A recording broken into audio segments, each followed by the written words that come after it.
Nation, and I've got the black suit on today because a lot of people are inboxing me saying, do you own another suit? Why is it always the grey suit? So I thought, you know what? I'll change it up. I'll put on the black suit today, show everyone I actually do own some other type of suit. And so there it is. All right, so firstly, we have to rock into the sponsor of the episode, and that is Thrivous. You know the drill. You all know the drill. Mike DeVerde, he's wiping the floor with those prizes, and you got to go and compete with Mike DeVerde if you want to get in, get some Thrivous. Thrivous, the human enhancement company by the wonderful man Lincoln Cannon. This episode of Detonation is sponsored by Thrivous, the human enhancement company. Thrivous is giving exponential gifts to Detonation fans. Each gift starts at $5 and goes all the way to $160. So if you want to get some free Thrivous, get sharing. Follow the link description. You know what to do. You're all doing a wonderful job. Let's get sharing. And thank Thrivous for sponsoring this episode. So we have Jubilee here. Hey, Jubilee, welcome to Detonation. Welcome. Thank you. Thanks for having me. Oh, absolutely. We've been really excited to have you on. Look, I'm looking at your YouTube channel, and bam, it's amazing. It's amazing. You got three big ones going on there. You've got your one in the making. That's a tech one, but the other ones are fantastic ideas. Idea Cafe and Crowd Democracy. Jubilee, welcome to the show. Welcome to Detonation. Tell us about your YouTube channel. Well, like you said, we have 3 as of the end of this week. I started with Crowd Democracy, which is a bit of an amalgamation. It's me, my journey, kind of whatever video I want to make, my tech ideas, explaining how I think one of the best solutions, because it implements all of the solutions together, is to create a tech company that we all own together. Like a Netflix of apps that is owned collectively by the users that use the apps. So through that, one of our first projects was going to be the Idea Cafe, which is a platform designed around a conversation, a video conversation with 4 people where everyone takes a turn to answer a question, a thought-provoking, meaningful question that isn't a debate. And so I started the Idea Cafe channel to showcase what my conversations on such a platform would look like. And it started out in September, very diverse, with topics I cared about gender diversity and mental health. And it actually started on 9/11, and we shared our 9/11 stories, which were pretty, I want to say fun, except that I changed it to that the day of, since it was going to be on September 11th, but we were going to talk about education. And then the people that were on agreed to change it to us sharing our 9/11 stories. And one of the people on it happened to be in New Jersey at the time of the event. So it was just interesting that way. And the other person that was on is a longtime acquaintance, and we had never shared our stories. And those things are what come up in a conversation, the idiosyncrasies and things that make us human. And now it has kind of morphed into just a Game B Idea Cafe once a week. And I'm having a lot of fun having those conversations, but I'm also probably going to be looking at keeping those and also adding other idea cafes that brand show besides just Game B. Yeah. And because we've now started the cooperative, the tech cooperative in its infancy, we're now starting the Together Tech YouTube channel to keep those things separate from my journey and my personal opinion on things. Yeah, I've been watching your YouTube channel for a while now. James Jones got me onto it. The guy's a genius. I love James Jones. Very good friend here at Detonation. We support everything he does over there doing his work at CubeSpawn, and we're encouraging people to jump onto that Patreon and to support James as much as possible, as much as humanly possible, to change the dynamics of the system. It's kind of interesting. Ray Dalio was talking about that. Today I was reading on the train, very interesting stuff. But before we head into that, it's interesting you mentioned 9/11. You're up there in safe Vancouver in Canada, good old Canada. The maple syrup hockey pucks up there. But you've got New York behind me, and that's, those towers, those Twin Towers were a symbol of sort of financial imperialism of an earlier age, and they're kind of gone now. They were a shining emblem of displeasure for some. And now they're God. And I've called this episode "A New World Comin." You know, like that great philosopher, that singer, Mama Cass. She's a great inspiration to all new paradigm shifting events. And it's just an interesting time we live in. So tell us more about how you generated this idea for Idea Cafe, because the actual concept behind it, this Idea Cafe public platform, open source project, open intelligence project to generate ideas. How did you come up with it? Apart from you got the journey side, but how did you kind of what inspired you to put this platform out there so that you could, because ideas generation it's hard work, and it's platforms like Ideas Cafe that are going to change the system, to change the paradigm that we live in. Yeah, absolutely. So the Idea Cafe, the vision of what the platform will be, because right now it is just a YouTube channel, is that it's modeled after the World Cafe conversation type. I don't know what to call it. World Cafe is a way for dozens or hundreds of people to have an effective conversation, where because we can really only have an effective conversation with like 4 to 5 people, you sit in tables of 4 to 5 in real life in a cafe style conversation. Each person is led with a question. And then every 20 minutes to half an hour, you get up and switch tables. And so each person is having multiple conversations around the same question on different tables. And when I heard of the World Cafe format, something ignited, because I was still creating the Netflix of apps and the global cooperative and all of the power and world changing things that we can do when we own technology together. But one of the huge trade-offs in the world is the more people you have involved in a project, the more time a conversation takes.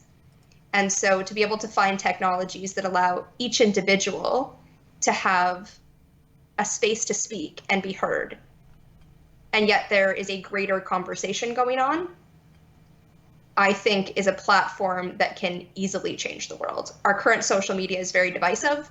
It's based on profit.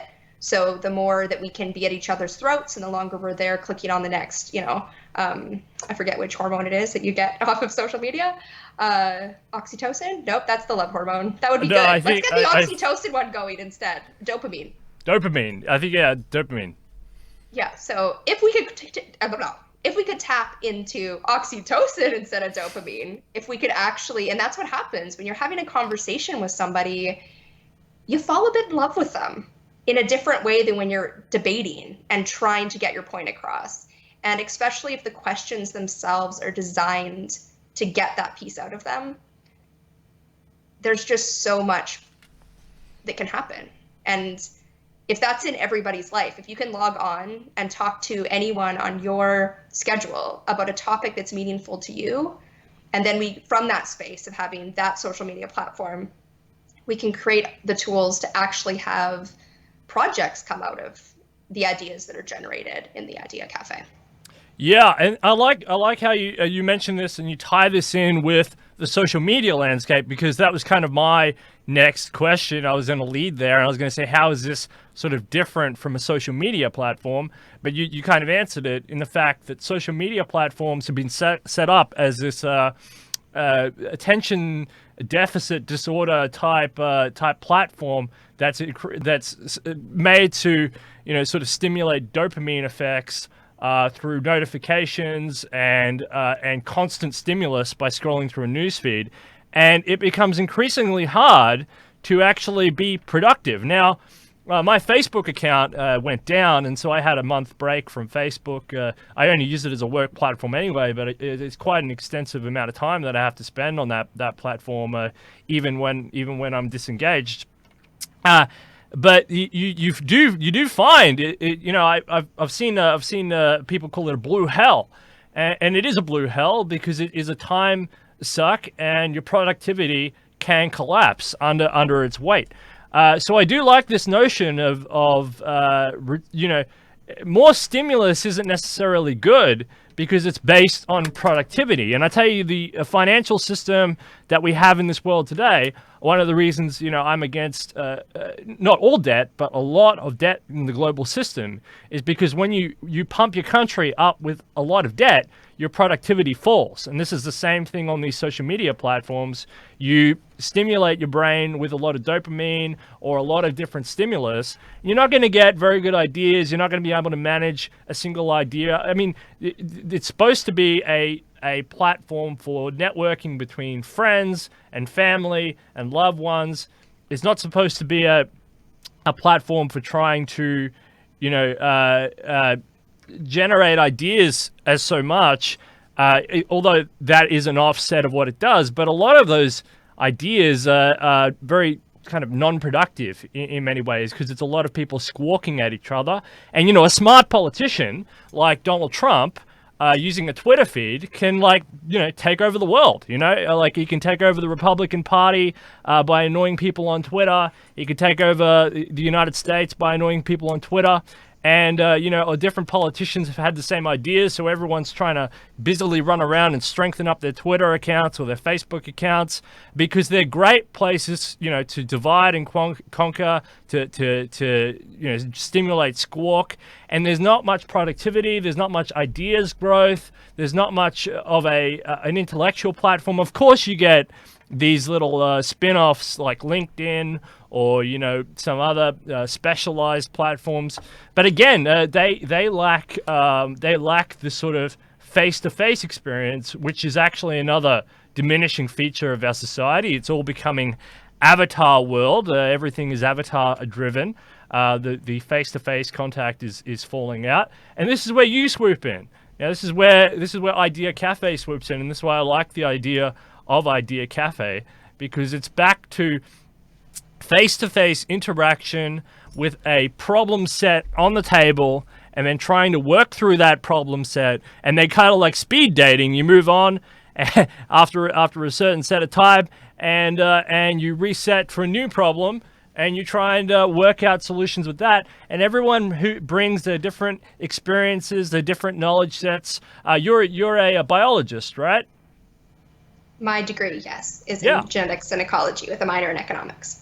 Fantastic. So you bring that to the table, and other people bring other things to the table, and you get different ideas and different perspectives on what's going on. Whereas on a Facebook or on a Twitter or on a whatever, it's James, it's Jill, it's Steele, it's whoever. Everybody's an expert on everything, and yet nobody's an expert on anything, and it's kind of an unproductive mess, if you know what I mean.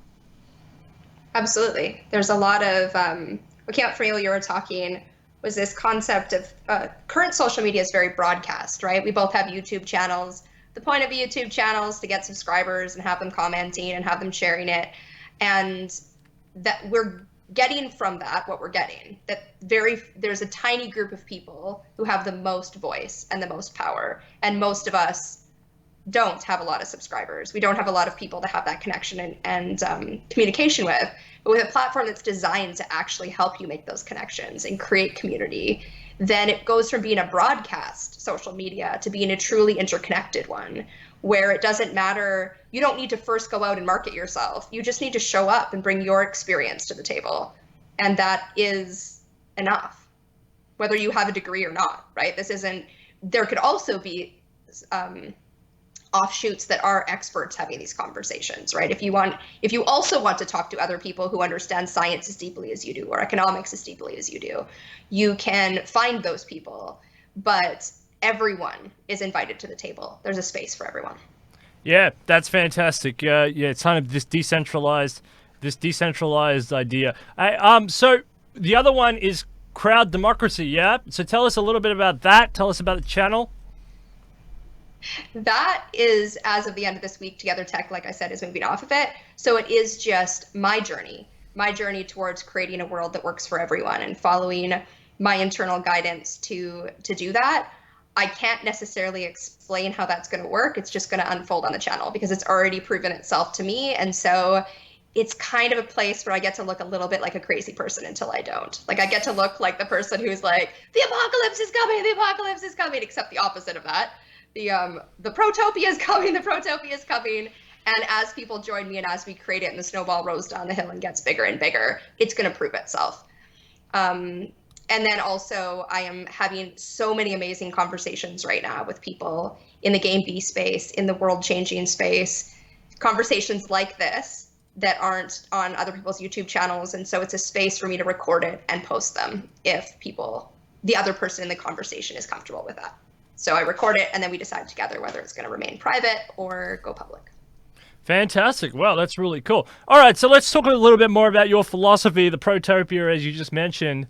What would you like to see for the world? What's your kind of vision? What problems do you see on the horizon? Are there any solutions to any of these problems? What do you see? For example, we talk a lot here about transhumanism. You don't have to necessarily talk about transhumanism or disruptive technologies, but you are talking to some disruptive technology people.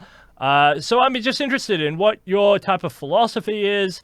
Are there any sort of disruptive or paradigm shifting events on the horizon? And if you have any solutions to any of those? Well, I think most people today can feel how dire the need is for a paradigm shift. Whether we agree on what that paradigm shift needs to be, we need to be tackling many interconnected problems simultaneously. I don't think we have a lack of solutions on this planet. I don't think we have a lack of intellect or people that care. I think we have a lack of organization. When somebody comes up with an amazing idea, whether that's how to clean the oceans or a new technology that is like a new resource that isn't plastic that can fulfill that same need, they have to fight their way into the marketplace in the existing marketplace. So they need to know how to market it. They need to market it to people who don't even know they have a problem necessarily. So I want to look at the step above that. I want to look at how do we create a market where when you have an idea, you don't need to be everything for your project. You can bring the idea to the table and have other people work through it. If you have an amazing solution, how can we together share in the trust in marketing and finance so that that idea gets out into the world? And in so doing,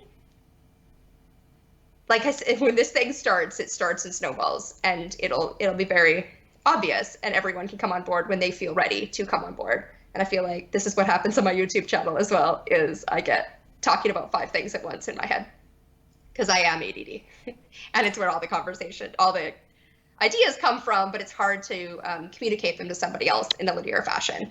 But when we tap into a fraction of the human potential on this planet and allow people to come up with ideas and get them out into the world more easily, they come up with ideas and get them out in the world more easily, and we all get to benefit from that. So allowing people that process is going to show that that process leads to us creating genius ideas. Or it doesn't, and it doesn't work, right? Like it can't be successful unless it's going to create something that works in the existing marketplace. Yeah, that's kind of a tough idea. There are innovations, and I think the biggest decentralized innovation that's happened in the living memory for most is probably the internet. That is still, although feels like an old technology, is an absolute blimp on the scene in terms of technologies. This information sharing, global information sharing tool, and I think in a way it's sort of underestimated how big that is. Obviously, academics and some other people, do understand that. But again, with the Internet of Things coming around the corner, it's becoming so embedded into our lives where it's like electricity. You just really don't really consider it to be something otherworldly. It's just it's an extension of your flesh. It's an extension of who you are and what we are. And I think this is a pretty cool technology that has helped to promote ideas, rejig and reorganize finance and to reorganize information sharing in a way. But at the same time, equal access hasn't provided equal opportunity for all, and I think that's a huge issue there. And it's kind of, how do we provide equal opportunity for all these different ideas, and also how do we generate meaningful ideas? How do we generate meaningful ideas to actual issues and actual problems? Now, you mentioned plastic. The Great Pacific Garbage Patch. It's a huge problem. It's an externality that, unless you can turn that into a sort of some sort of resource, it's going to just sit there because it's outside of any country's EEZ. It doesn't interfere with fishing waters or anything like that. It's only going to be a national expense for any country to go out and fix it. What are you going to do with that amount of plastic anyway? So unless some sort of entrepreneur comes up with an idea of how to turn the Great Pacific Garbage Patch into gold, what do we do? And that is kind of the issue. And every minute that we don't come up with a solution, obviously the plastic is breaking down. It's getting finer and finer particles. And destroying the ocean and raising acidification levels, etc. So there's kind of a race against time there, and that is a point where it is up to entrepreneurs, and it's up to thinkers, and it's up to people like yourself to come up with ways to generate that incentive. Because as much as we'd like governments to do it, they're not going to do it. And you can see the same thing with the United Nations. Why won't the United Nations take the lead on this? Again, it's an externality. The United Nations is built to deal with government externalities, but again, there's no global initiative or global incentive to really deal with it. This is just one issue. They also have a host of issues, and they're also arguably underfunded. They're overfunded in some ways because they're bureaucratic and they waste a lot of money, and then they're underfunded in other ways because they purposely, through their bureaucracy, underfund themselves so that they can get more funding to go and so really it's checkmate. So you mentioned the plastic in the ocean. So it is up to entrepreneurs. This is an entrepreneurial venture. There is no other real solution to the plastic in the ocean problem. What do you say to that? Although I would love if an entrepreneur was able to come up with that solution, I think when I hear entrepreneur, I generally think you're creating a solution for profit. And I think that if you're creating a solution for profit, then profit's your number one driving factor, and you're never going to be tackling the solution first. There are already dozens of ways out there right now, dozens of inventors who've come up with ways to get the plastic out of the ocean. The issue is they're not entrepreneurs. They don't know how to communicate their idea. They don't have the investors. They don't have a way to get that out except through the current marketplace, which means they have to be everything for their idea, and it has to be profitable. And then when it's profitable, well, then why are we not throwing more plastic in the ocean? Why would we ever stop it before it ever gets there? Well, if someone's making money off of it, now we're lobbying to throw more plastic into the ocean. Whereas if we can figure out how to get the idea out in the world, those dozens of ideas that already exist, which one is the best? I don't know, but we could tackle that together. We could figure out which one has the best return on investment, and then we could crowdfund for it. And then, because we want the plastic out of the ocean more than we want profit. Right? If we were all in that together and everyone threw a few cents in it, you're never going to sell that idea for profit, right? You're never going to decide to screw over Mother Nature for a couple extra bucks, because when you take that profit and divide it by 1 billion people, there's basically nothing there. But if you take the purpose that there's a clean ocean and divide that by 1 billion people, we all exponentially get benefit from that, because we're not eating the plastic and getting cancer and, all that fun stuff. Where is the line, do you think? Where is the line in the new world where we have to say that there are issues at hand, existential risks at hand that actually trump the current economic, political paradigms that exist, and that need to be tackled in ways that you know, because the human species itself is at risk, and the ecology and biological life on the planet is actually at risk. Kind of like, you know, in nuclear weapons, you know, after detonating thousands of the things around the planet in Micronesia, in Siberia, out there in the Midwest, in America, you know, eventually they said, oh, well, you know, all this radiation in the air, all these extinct fish species, you know, this might not be a good idea. Let's do a non-proliferation treaty. You know, when do we hit the non-proliferation treaty signal in some of these other existential risks where humans, you know, say, we have to go outside of our current paradigm? You know, the Day After Tomorrow was an over-dramatized movie. But it's kind of interesting, you know, after the tsunami hits New York and it all goes under the water and there's a huge blizzard, it's kind of cool. And then they all go to Mexico. And what's the first thing the president says? Oh, okay, all right, we're all refugees now, but, you know, we'll cancel your debts. That's how we'll pay for this. I mean, the first thing is, all right, let's go back to the old system and let's fix up the old system and let's keep playing. Let's play on. Let's roll the dice and let's play on. Let's see how long we can play this out, because eventually it'll all unfreeze in a few centuries. We'll go north and we'll start again. I mean, where do we draw the line, and, you know, of these existential risks, and what do you see? What do you see? I think we don't do what we are currently doing. We don't leave it up to our governments. We don't expect that they're going to somehow magically know how to solve all these problems. We have to figure it out. If we know the governments aren't going to do it, then we, the everyday people, have to figure it out. And so what information do you need to be able to solve those problems? We have all of the power already. We just aren't organized in it, right? We already are the voters if we live in a democracy. We're the consumers, and we're the workers. So if we can get any kind of organized, we already have the power to change everything. We just need to get organized. And so there's this huge space in between what we currently are doing, which is you need to solve it, right? You need to use less plastic. You need to stop using straws, stop getting plastic bags, start taking transit instead of driving a car. And the big other, that the government needs to pass regulations. They need to make it illegal for people to drive cars. They need to make it illegal for people to use plastic straws.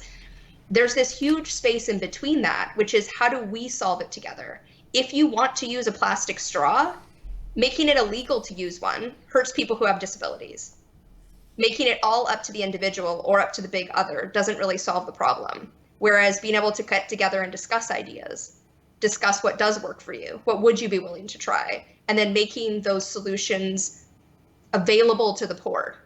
I use silicone straws. It's like $20 for a set. That's not the same as when you can buy dozens at the dollar store. We have to be able to tackle these problems together and make them viable to the individual. You know, the other time, the time in the 20th century, when you're talking about a paradigm shift of this sort of dimensional space, is kind of the labor movement, right? Organized labor. This was a big change in human history. You came out of the Industrial Revolution, where organized labor really got moving. Henry Ford, manufacturing, and then they started to really organize the systems, but they started to leave the worker behind as productivity shot up, and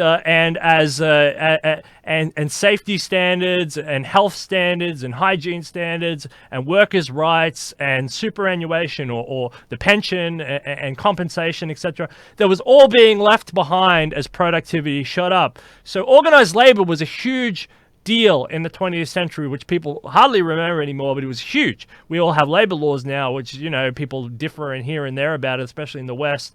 In the East, a different story. But is this the new labor movement? Is this the new labor revolution that you're talking about?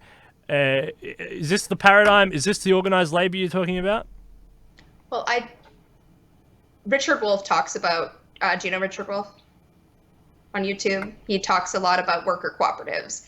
And I think worker cooperatives en masse would have been a great solution 2 decades ago. I don't think the time it takes to implement them is a solution. I think consumer cooperatives are where we want to go, because I don't know about you, but I don't want a job.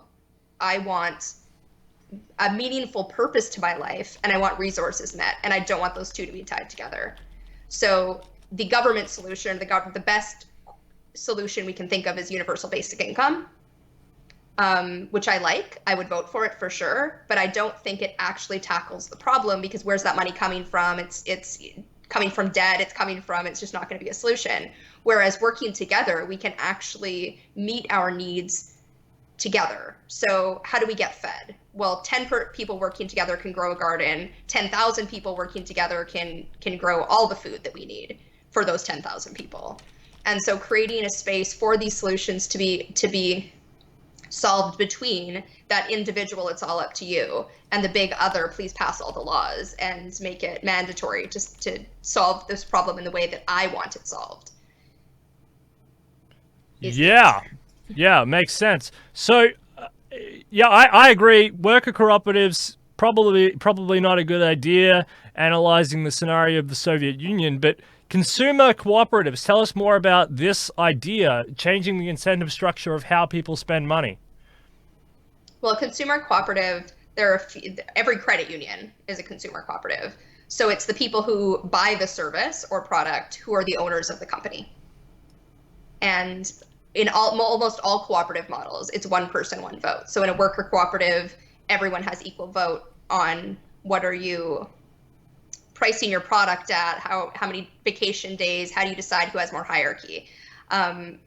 Those are great. I have friends who work in worker cooperatives, and I will support them with my dollar, but I have to support them with my dollar. It's more expensive to go to my friends who do woodworking as a cooperative than to go to IKEA.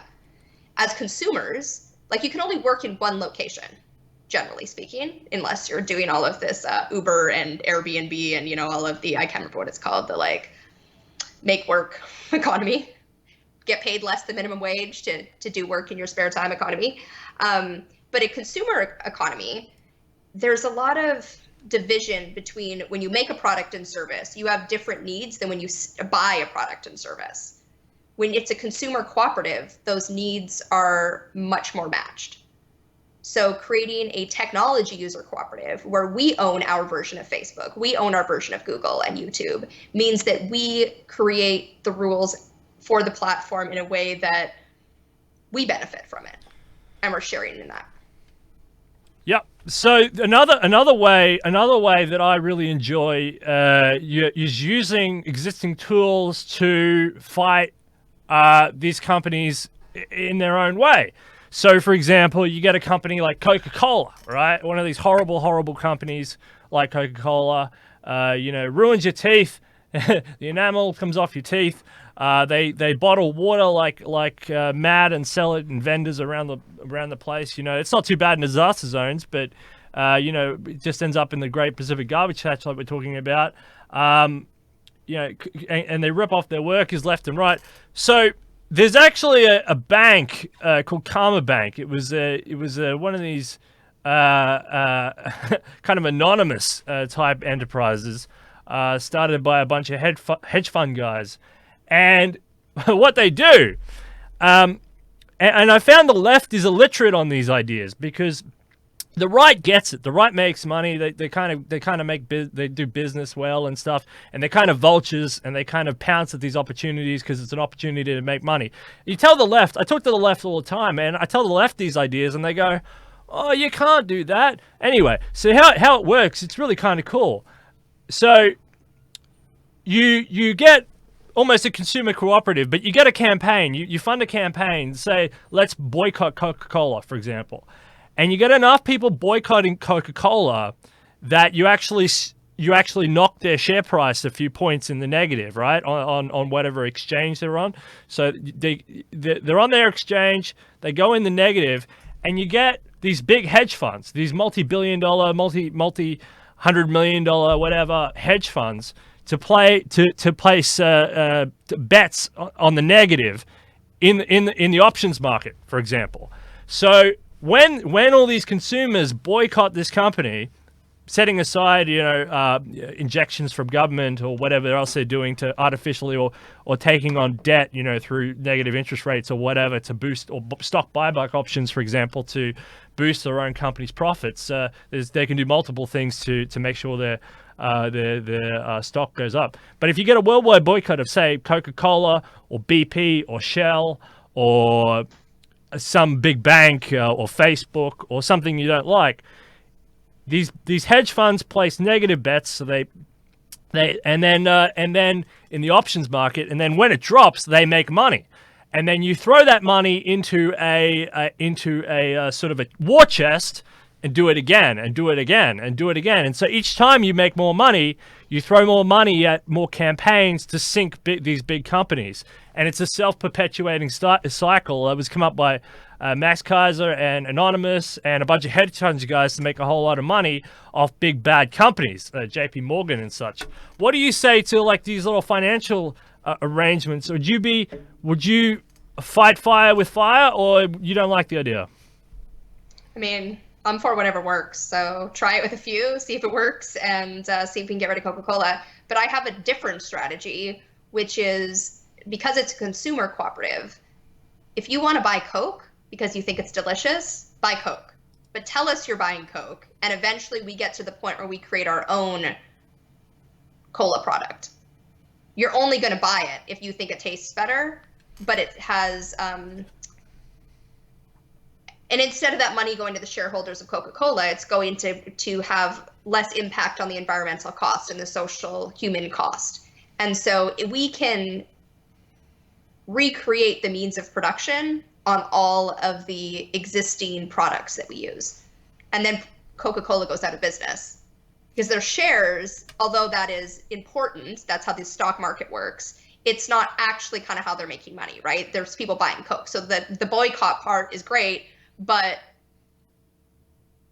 where are people getting their pop from? Because if what the consumer, the individual wants is a, cola flavored beverage, if they have another option that doesn't create plastic, right? There used to be pop refill stations when I was a really young kid, where they were way cheaper, and you sent your glass in, you picked the flavors, and they came back full, and then you gave them back with, the top off. We can do that.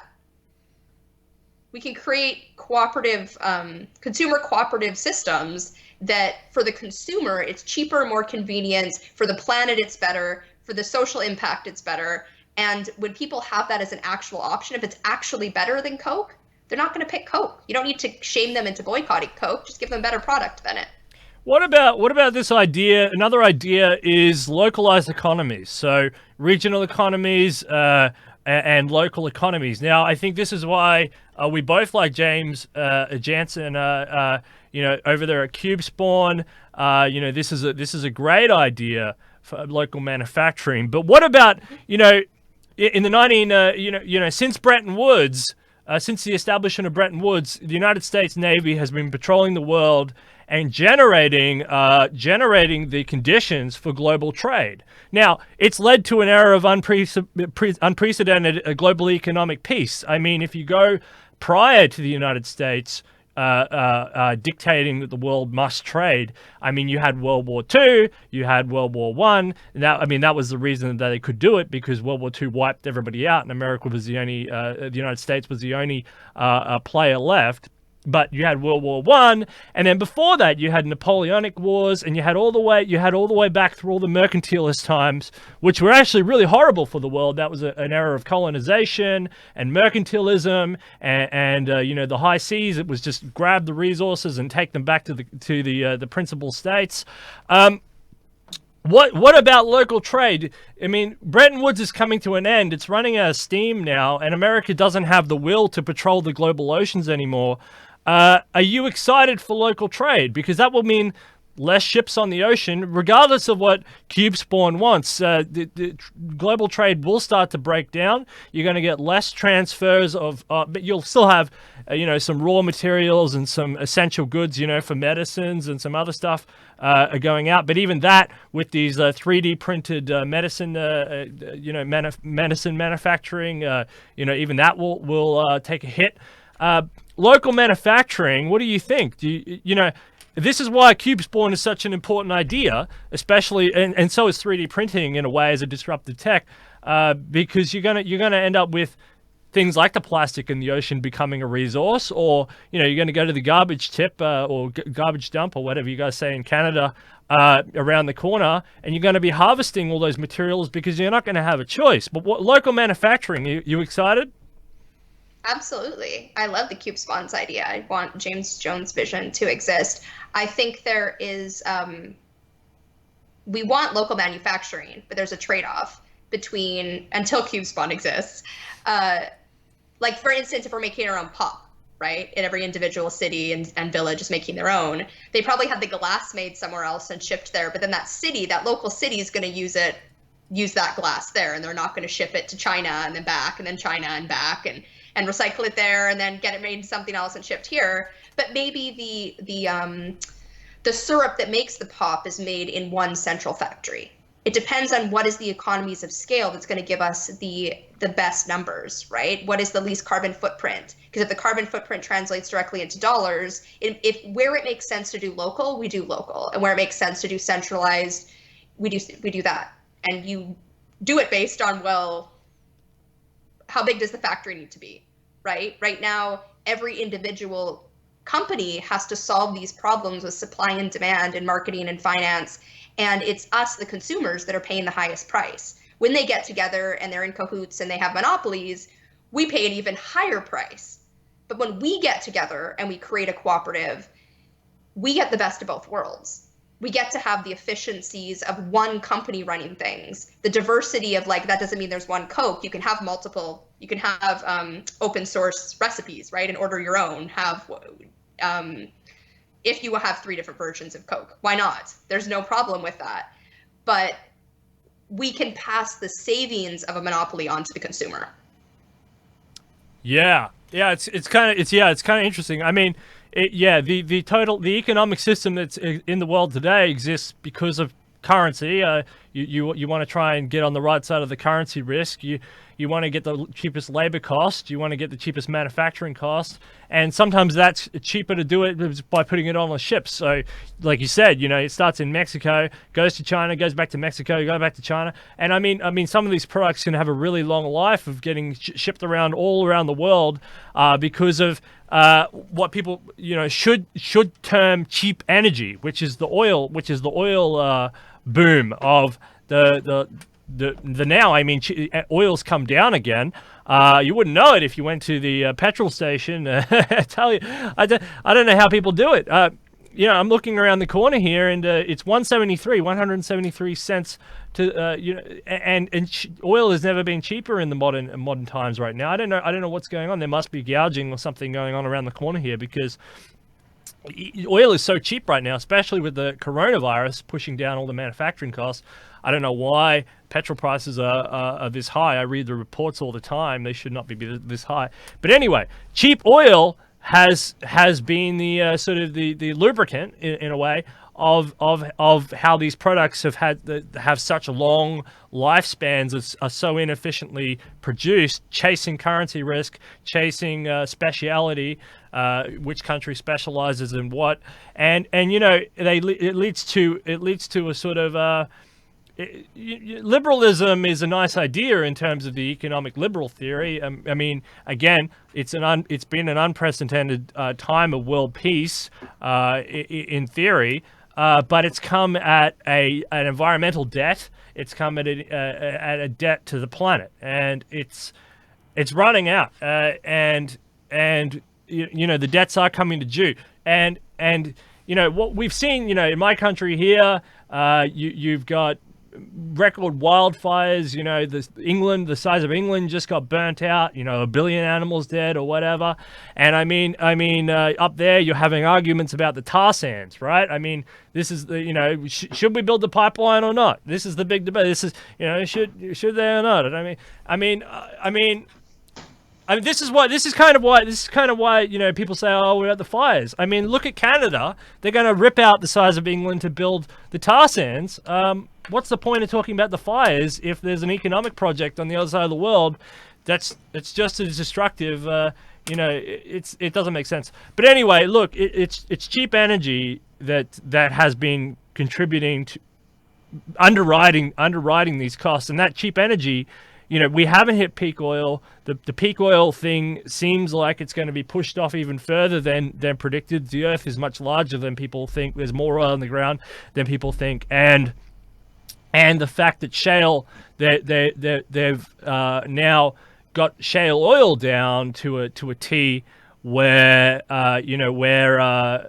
where the shale oil idea looks like it's going to be able to produce a lot more than originally anticipated with the advances. So we're going to be going through another cheap energy boom. It's unsustainable, and we do need to find new ideas and new ways to manufacture things. And I think localized economies can assist in this. Of course, there needs to be some raw material movement around the world. I don't think people argue with that. I mean, because there's zinc in one part of the world and there's not zinc in another. Of course, you have to transfer zinc, and certain medicines and stuff. But the current way it's done on this low energy boom where irrelevant products are being shipped around just to knit countries together, or just part of a geopolitical play, or whatever. I mean, if you've ever been into a dollar store, like you said, I mean, look at some of the absolute crap that's pumped out of there. For what? I mean, a lot of people don't buy it. A lot of it rots. It's not very useful. And again, it's very cheap and very environmentally destructive, which could be being put to a much better use. So Idea Cafe, we're very, very excited about Idea Cafe. Well done with that, and we encourage you very much to push forward with that and do your best. Thank you. So Together Tech is bringing together a bunch of people who have projects that they are passionate about. People like James Jones, CubeSpawn, I don't know if he's going to be involved, but people who have amazing ideas like that. And trying to find out how can we best implement them? How do we get them into the world? Because apps and technology are not in shortfall. Everyone has an app idea, but it's getting it out in the world and getting them made in a way that is efficient, getting them made in a way that like the next one doesn't hurt the previous one and we're not all feeding off of each other's customers. And then we can compete with Facebook and Google and create the system where when you come up with an idea, it gets out into the world more easily, where we have so little trust in companies and our governments, rightfully so. And so if you come up with an idea, you have to compete with people who have hundreds of millions of dollars in advertising dollars that we all understand are spent lying to us. So even if you have a truthful message like CubeSpawn, you still have to compete in that marketplace to get the investment dollars, to get the customers once you have a product. If we can solve that problem at a higher level so that we're sharing in those customers and we're sharing in truth instead of marketing, how do we trust somebody who comes up with a product? What is the product? Is it a solution? Not this current for-profit spin on media that happens in the news cycle. Coffee causes cancer. Coffee cures cancer. No one's actually looking at the actual frickin' study. And so to be able to understand what is going on more easily, to be able to create communities that are resilient, to be able to share in resources and not pass all of our externalities onto the rest of the world, to be able to deal with our addiction we're all consumerists. We're all addicted to our consumption. And to be able to deal with that at a level that adds to our life instead of subtracts from it, instead of like give up the straw, like get community, get purpose, when we can deal with it at that level, there is no shortage of human energy and passion and ideas. It's just if they have to get through the broken marketing, the marketplace as it currently exists, we're not going to get them. We're going to get the Facebooks and Google and the things that are making our lives worse and creating and passing off all the externalities every time we buy them. We can have abundant lives that work for everyone. We just have to work together. Yeah, absolutely. And that's what we're striving for here. And that's why we encourage transhumanism so much. I know you got to run to another show, but thank you so much for coming on Detonation, Jubilee. You've been an absolute fascinating, fantastic guest. And it's really an honor to have you on to talk about these things, and I'd love to have you again. You've raised a few really good points that I'd like to talk about you again. For example, trust in the economy, the trustless economy, digitalization with these apps. We mentioned briefly the internet, but the app world is great. I mean, it's low cost. It's quite innovative, and I think another thing that you're pointing at is education. We have to, global education is rising, and this is good. People become more environmentally aware, more socially conscious. They become better citizens. They become better global citizens. Education is really important to raising the amount of global consciousness as well. And how do we increase that? How do we keep that ticking up on a certain trajectory as well? Consumerism, yes, that is an interesting point. We'll talk about. We have to come back and talk about that as well. Especially as countries internally start to consume more. For example, putting aside the coronavirus, for example, and other contingencies, China's middle class is growing at a massive rate. I mean, those guys are starting to consume, like America did in the 1960s, 1950s, and they're only up to 350 million of their people. So the total population of America, they still have an Africa-sized population inside of China that's still yet to come online.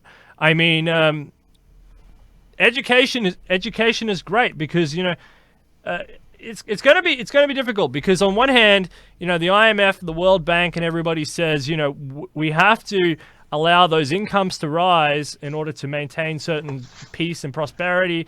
The Chinese government, for example, needs those wages and that wealth to keep on rising to maintain a certain stability for its national security. But at the same time, what type of strain does that put on the earth? So that's where you need product efficiencies, and you need to start harvesting from the bones of yesterday of what we've consumed, and start to use that in a productive way, so that it's not always drawing on freshly from what the earth can produce, because the earth is only so large, there's only so many resources, it's all finite, and actually we'll probably end up needing a lot of those resources for other ventures and other products in the future. So it's kind of, the clock is ticking. But thank you so much for coming on the show. I just have to go through this. So thanks, Thrivous. You all know what to do. Go and compete with Mike DeVerde out there. Thanks, Mike DeVerde, for all your great shares. You're winning all that cash from Thrivous. And thanks to the Patreon supporters, as always. That's Chairman Gennady Stoliarov II, Mr. Shoemaker, and Mike DeVerde. And don't forget that we're tracking the March 4 debate, Benzion 2020. That's going to be in Chicago. Don't miss that. It's going to be a huge debate based, we're going to get transhumanism onto the debate stage against some of these Republicans, these Democrats, these Greens, these Libertarians. We're going to get transhumanism on there. We're going to talk some transhumanist language and techno-optimism, so don't miss that. We've got 22 days, ladies and gentlemen, 22 days until that happens. And the star of the show, thank you, Jubilee, for coming on. I'd love to see you again here on the show at some point. And you keep going over there on Idea Cafe and Crowd Democracy and the Tech Show. Tech is really important as well. Tech is super important. That's Absolutely. Thanks for having me on, Steele. All right. Thank you very much. That's Detonation, where we are busy putting death out of business.